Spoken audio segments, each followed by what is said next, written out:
मुझे वह दिन याद है, जैसे ही पहलगाम में निर्दोष नागरिकों के ऊपर कायराना हमले की सूचना मिली, मैंने स्वयं चीफ ऑफ डिफेंस स्टाफ, तीनों सेक्रेटरी और जो डिफेंस सेक्रेटरी यहां मौजूद है, डिफेंस सेक्रेटरी के साथ मीटिंग की। वैसे तो आम तौर पर अपनी सेनाओं से मैं पहले भी कहता रहा हूं कि आपको हर स्थिति से निपटने के लिए हर पल तैयार रहने की आवश्यकता है। लेकिन उस दिन जब मैंने उनसे पूछा, डिफेंस सेक्रेटरी यहां पर मौजूद हैं, उस दिन मैंने पूछा कि ऑपरेशन करना है, उसके लिए तैयार हैं। मैं बधाई देना चाहता हूं अपने तीनों सर्विसेज के चीफ्स को, पूरे जो अफसर्स मौजूद थे, कि हम पूरी तरह से तैयार हैं।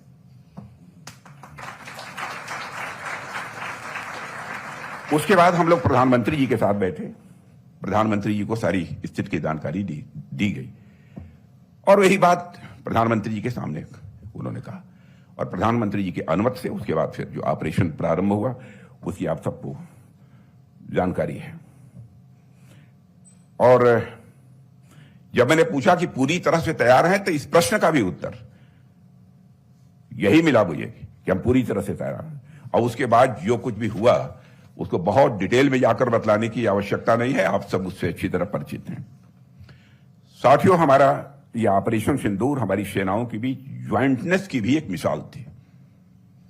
आर्मी, नेवी, एयरफोर्स सबने एक साथ और एक योजना के तहत यह दिखा दिया कि भारत की सैन्य शक्ति अब साइलोस में काम नहीं करती है, बल्कि यह एक ज्वाइंट, इंटीग्रेटेड और ग्लोबल पावर के रूप में उभर चुकी है।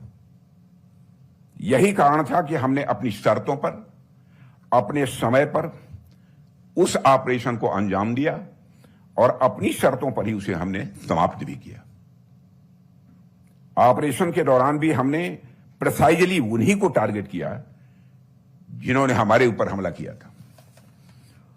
और मैं यहां फिर से स्पष्ट कर देना चाहता हूं कि हमने यह ऑपरेशन इसलिए नहीं बंद किया कि हमारी क्षमता कम हो गई थी। हमने उसे अपनी मर्जी से, अपनी शर्तों पर रोका और अगर जरूरत पड़ती तो हम लंबी लड़ाई के लिए भी पूरी तरह से तैयार थे। और हमारी सर्ज कैपेसिटी, यानी अचानक जरूरत के समय क्षमता विस्तार करने की ताकत भी हमारे पास मौजूद थी ही नहीं, बल्कि अभी भी है और पहले से और अधिक दुरुस्त है। इसलिए मैं समझता हूं कि इससे ज्यादा कुछ कहने की कोई आवश्यकता नहीं है। ...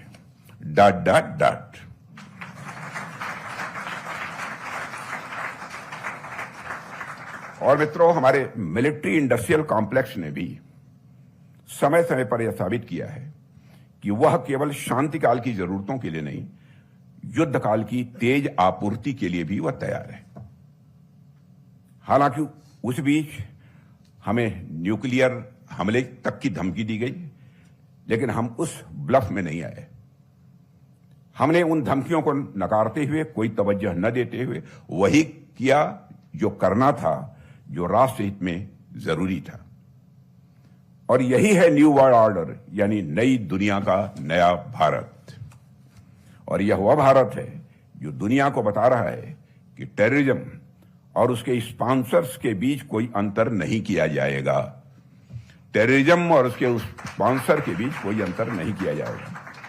और यह हमारे प्रधानमंत्री जी की स्पष्ट सोच है, यह उनकी नीति है, जिसने बदलती वैश्विक परिस्थितियों में भारत को भी बदल दिया है।